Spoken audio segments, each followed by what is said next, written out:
Hi, I'm Femi OK. You're watching the stream. Today we're talking about the metaverse, and if you're thinking meta, what? Let me give you a little idea of what it looks like. Take a look at this video. Think of the metaverse as a future internet experience where you can immerse yourself fully in the platform. Now, the technology to create this experience is still being developed, so now is a really good time to ask, how safe will it be for users? That is a conversation that we are going to have with Kavya, Sam and Imran. Thank you so much for being part of today's show. Kavya, will you introduce yourself to our international audience? Tell them who you are, what you do.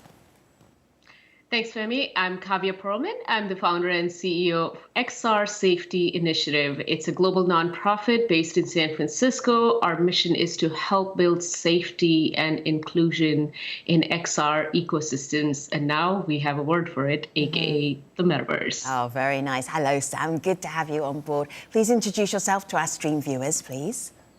Thanks for having me too. I'm Samantha G. Wolf. I am the founder of Pitchboard, and I'm an adjunct professor at NYU.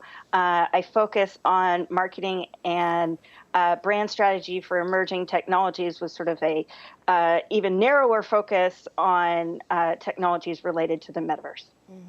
Good to have you, and hello, Imran. Please introduce yourself to our global audience. Tell them who you are and what you do. Hi, my name is Imran Ahmed. I'm Chief Executive of the Center for Countering Digital Hate, based in Washington, D.C. We're a non-profit that looks at the harms that are being created in digital spaces and tries to find ways to counter them, in part by exposure, in part by trying to get the right legislation in place. All right, guests, I'm going to give you one sentence. You can use it how you want to use it to tell our audience a little bit more about the metaverse, what it is, what it will be, what it would look like, what it looks like right now. Kavya, how will you use that sentence? Go ahead. So if I were to think about Metaverse, I would say it is the interconnected virtual worlds. At some point, it will be in its full effect. What we are seeing right now is sort of like the foundation of these virtual worlds being laid out. We would have interoperability, persistence, presence, all that fun stuff, and then we'll be able to move across these different virtual worlds, and then we'll see the full effect of the metaverse come true. A brilliant but very long sentence. Hello, Sam. Hello. What is your brief description of the metaverse for our audience? Brief description is nearly impossible when it comes to the metaverse. I good do point.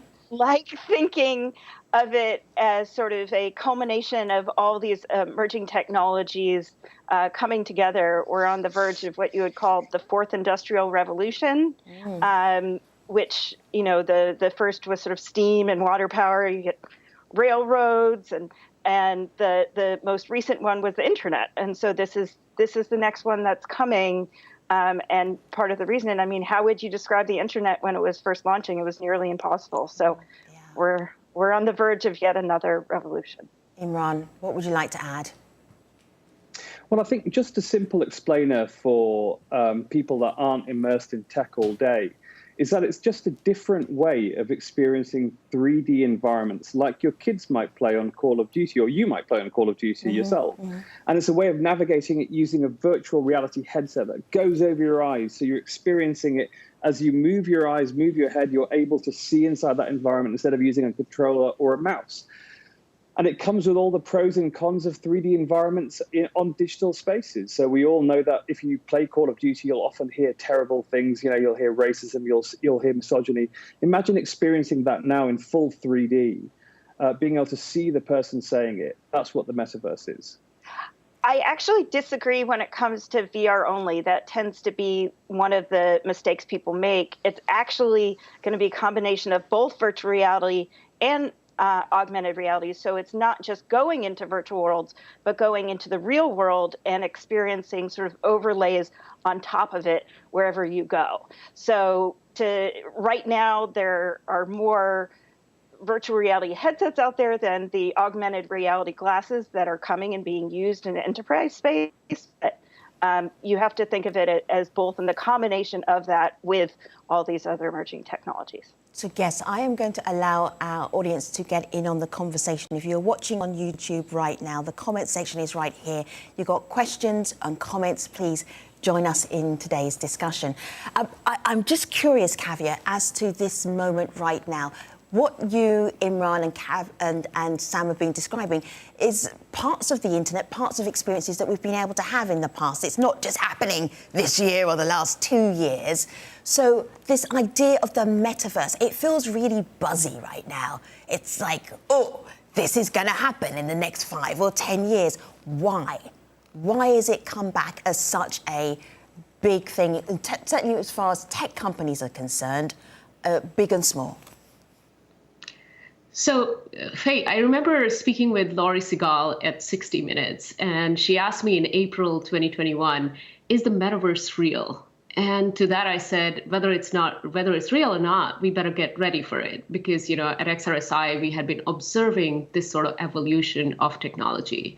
And then in October 2021, last year, when Mark Zuckerberg, the CEO of Facebook, now called Meta, changed the name, announced that they want to be the metaverse company, it really just sort of exploded.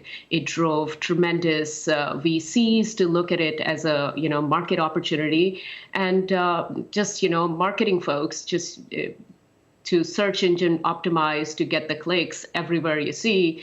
Every article, pretty much, at least where I'm sitting in the Valley, is like everyone's talking about the metaverse and what's coming. So it's become this sort of a hype word. Prior to that October scene, the graph of this word, even in the marketing platform, was this, but then suddenly it's been quite explosive since then. I want to bring in... But also some of it is the Zoom. Like, people are just sort of getting Zoom and Skype fatigue. And I think a lot of people are just saying, what's next? What's going to happen? And this kind of interaction that is beyond just the 2D screen. I think a lot of people are like, oh, it's nice to look forward to sort of a new way of interacting. Well, I don't know. I mean, perhaps Zoom fatigue's actually leading to people wanting to spend time with each other in person again. I'm not quite convinced that our big lesson from 2 years of being stuck on screens is that actually I'd like those screens to be even closer to my eyes and for the interaction that I might enjoy in real life to be completely virtual. Yes, can I make another suggestion, if I may? Let me just jump in for a moment. This suggestion comes from Gavin Menicini. He is from an Austin, Texas company called Immersed. This is his take as to why the technology is being developed so quickly for the metaverse. This is what he had to say earlier. COVID happened, and obviously COVID was COVID and it was terrible, but it ended up being a silver lining for Immerse, because our idea went from being a crazy, futuristic 2028 kind of idea to, oh wait, everyone in the world is now working from home, and they're looking for ways to stay productive. They're looking for ways to collaborate now that they can't meet in office, and Immerse made a lot of sense now as we're going to be that tech bridge, to be a better tech bridge than Zoom or Slack or video conferencing and chat softwares. Sam? Yeah, no, I couldn't have said it better myself. I do think that, yes, there is definitely this sort of need for interpersonal interaction in the real world. I think that, probably one of the second most likely words to be being used beyond metaverse within sort of the AR, VR circles is this idea of presence, and what AR and VR brings you a sense of presence, that you are with somebody, that somebody is in the room, even if it might be virtual. And so that, at least within the community that has VR headsets and can sort of do this, it was amazing to see all these, all of my friends and colleagues and feel like I was with them, even though I couldn't be at a conference or couldn't be at a meetup. And so it really, I'm already a fan, but it made me even more of a fan of what's to come. So I'd have to agree with you, Sam, actually, because I remember during the pandemic, I was feeling so isolated, and it really comforted me. And Imran, I know you may not like the idea. I'm also kind of a skeptic when it comes to technology, but I was able to connect with new friends. And believe it or not, one of the friends that I made during the pandemic in VR, I took a trip to Europe during that little window when, Omicron was not still on the rise. And I actually met this friend in Berlin. So what I feel like is you can really make real connection real, you can even conduct real commerce. Back in the days, I was the head of security for the oldest existing virtual platform called Second Life. Even though it's 2D, it has this component of connecting with people, creating new things, exchanging virtual goods, a full-fledged economy that is protecting. So Kavya, Sam and Imran, I hear the debate about is this a good way to connect or not? But really what I want to think about for the metaverse is the risk and the safety. Imran, if I may, can I play some video from the Centre for Countering Digital Hate? You know what this video is, but it brings up some issues that you and your team have seen with the metaverse. I'm going to play the video and go straight to you. Let's take a look.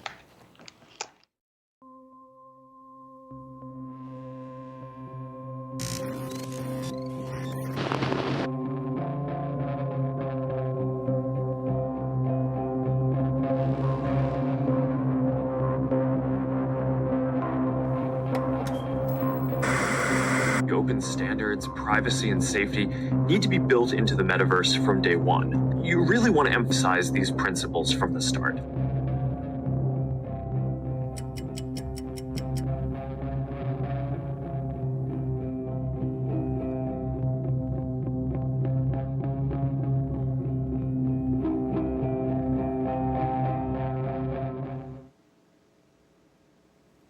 Imran, what you didn't tell us in the video, can you tell us now? What did your team see and what's given you concern when they spent time in the metaverse? At a really simple level, virtual reality headsets are becoming increasingly popular, not least because of the gaming opportunities that they give young people. And just before Christmas, Mark Zuckerberg said, the reason why we're talking about the metaverse is that the metaverse is Facebook, which is now called Meta's branded sort of adventure into virtual reality. And they started by buying the Oculus headset technology. And they've been slowly building that up. And they now think they're at a point where they're saying, actually, this is the next big thing for us. So we decided to check whether or not Mark Zuckerberg's announcement of the metaverse, he told parents before Christmas, as you saw in that privacy and safety are built in from moment one in our new metaverse. We thought, well, why don't we check out the beta version of the metaverse, the Oculus Quest headset, and see what the safety and privacy features look like. And it turns out it's not great. In terms of safety, the stuff that we saw on there, and I will go into that in a second, we weren't even able to report it on the headset. The app reporting mechanism is broken. We went to the website to try and report it. It was problematic there. We submitted the reports. There was no feedback whatsoever. I personally sent the 100 videos that we found of abuse happening. We managed to record all of this to Monica Bicker, who's the global head of trust and security at Facebook. And we didn't get a response from her, despite the fact there was, and this is what we found, grooming of young people. There was exposure of young people to hardcore pornography. There was kids being abused and bullied. There was an unbelievably frequent number of uses of the N-word, of people. There was one particular part where a young kid was being encouraged, a 12-year-old was being encouraged to use the N-word, and then you hear him saying it in a child's voice. And that is chilling. So, these are problems that I know the question being posed, at the bottom of the screen is some of the problems we have in real life are going virtual with us. In the real world, if you were to walk around as one person did in the metaverse shouting the N-word repeatedly for minutes and minutes and minutes, you'd be kicked out of the pub that you're in. You'd be told that you're not welcome in the workplace that you're in. The strangest thing is it's allowed there. In fact, one of the crews showed me a video from a viral video, and somebody had used the N-word, and the person who'd used the N-word, let's just say they regretted it immensely. There was an instant reaction, and it was a reaction that probably that person will never say that N-word again. So that's real life. Let me go to YouTube, because I've got some really interesting comments here. Fuad says, harassment-free, that's impossible. People are going to harass even more. Sam, you're nodding. Go ahead, just very briefly, because I'm going to do this speedily to get as many comments in as possible. Absolutely. I think that was one thing that we didn't anticipate when it came to the internet, is exactly how dark the internet can get. And I think that that's where where eyes were open in that way, and they can be as we go into this new form of technology and interaction. And I think you can innovate and moderate and mitigate all at the same time, and you don't have to necessarily just believe one or the other. Caviar, Twixter says on YouTube, it's pretty much inevitable that trolling and harassment is by no means a new concept. In this kind of digital environment, it's impossible to ensure its complete security and safety for users, especially kids. It's impossible. Is it? Caviar, go first, and Imran, you pick up off the back of Caviar. So I wouldn't say it is entirely impossible. It would have to depend from a use case perspective. So yes, it would be impossible where you are having a completely social, virtual, open to everybody experience. But let's say if you're in a classroom setting where you are only allowing authenticated individuals, or if you're in a work setting, then it is absolutely possible to moderate it. And the idea that we have to understand here is the accountability. Whose responsibility is it to moderate? And once we have this, shared responsibility, it is possible, but it definitely depends on, what kind of a context are we looking at? Imran, go ahead. Well, on a closed platform like Metaverse and Meta's Horizon Worlds, which is their premier application, or any of the other apps on their platform, quite clearly the rules are set by those companies, and they themselves receive the reports of harms being created on there, and they then lay out the enforcement. Now, funnily enough, Meta has a real opportunity here to set the norms of behavior on these platforms, because people have to buy an expensive headset. And what they don't want is for that headset to be essentially what's called bricked, so just turned off from access to their services because that person has broken the rules. Now, just imagine a situation where if someone decides to walk around for 5 minutes in an open area and just shout the N-word repeatedly, they were told that their headset would no longer be usable. That's a very powerful way of starting to set some of the norms of behavior, the social mores, as we call it in sociology, that of those platforms, but we don't. Why not? Because this is a high investment area. Facebook have decided, they've designated this as an enormous, as a major investment priority. And what you're now seeing, of course, is as we did with social media and other spaces, you're seeing an enormous number of consultants of the wider economy that are very excited by this monetary opportunity to make money out of VR. And that's what Meta want to do with this. They're not doing it for the good of humanity. They're not doing it for surgeons or for classrooms. They're doing it because they think there's a mass advertising opportunity. They'll have billions of people in VR that they can advertise to. I think that actually there's been a real failure of imagination on how enforcement and the setting of norms can happen on those platforms.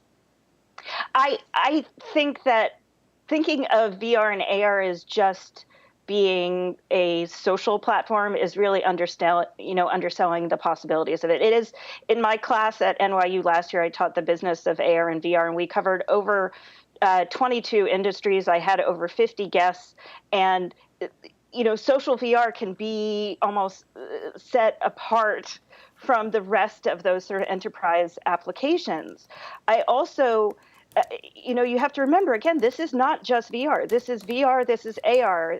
You have to pay attention to what Niantic is doing, what NVIDIA is doing, even Roblox, even though it's not necessarily, an AR and VR application, they've had to manage, hundreds of millions of children and working on the platform, and they're not perfect at it, but boy, are they, they're not getting the kind of responses that, the Meta Facebook are.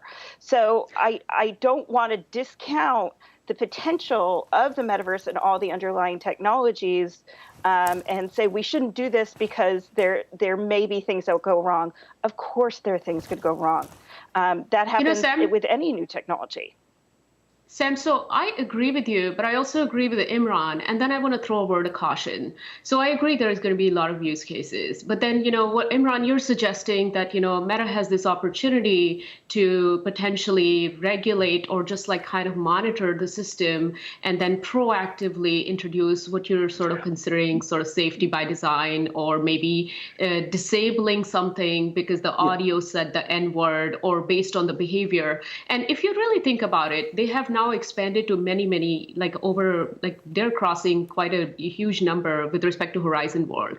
And they introduce a trust and safety mechanism that utilizes artificial intelligence, a contextualized AI that will literally observe you while you are interacting. So the kind of mechanism you're proposing, it will have to be traded off with your privacy. So in a way, we create this sort of a prison panopticon scenario where every prisoner is being observed, and that changes the behavior of the person. So there is a little bit of a dilemma in automating trust and safety in that sense, don't you think? Imran, go ahead.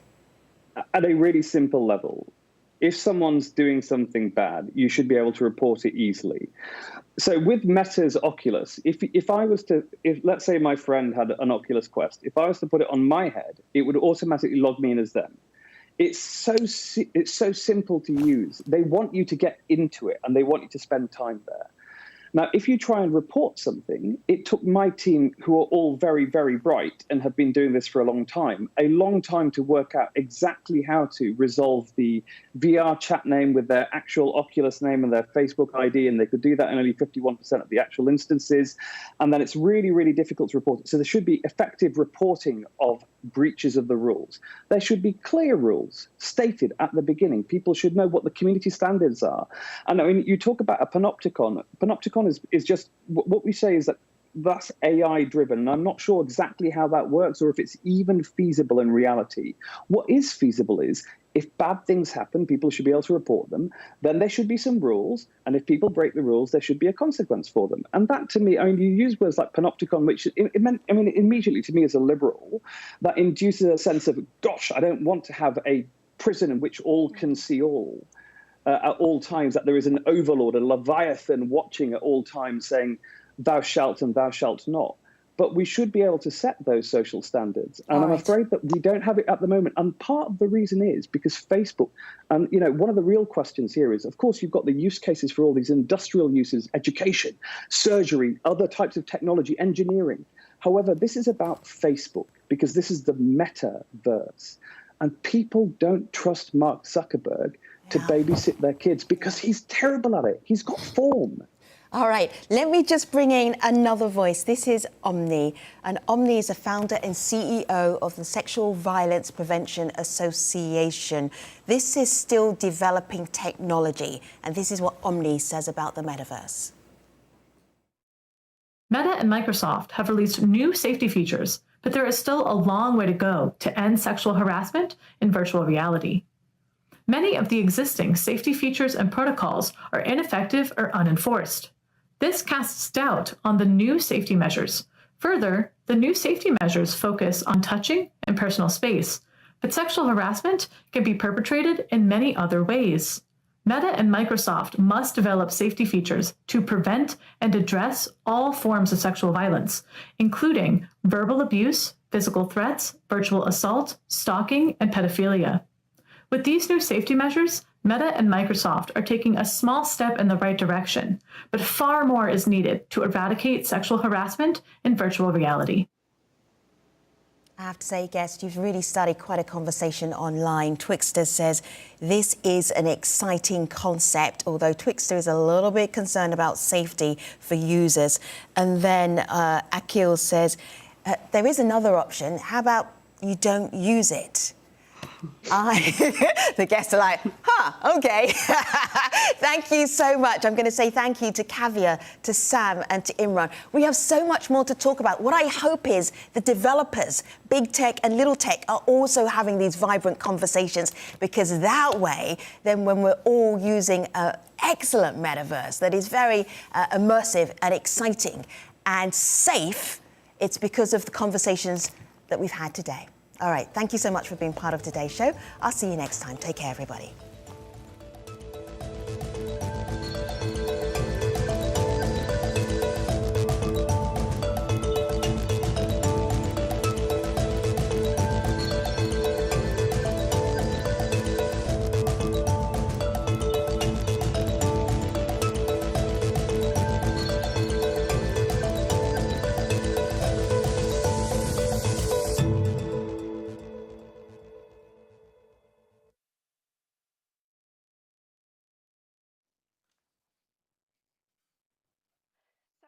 the thank you. Not used to it. Sorry that I said thank you. I'm so not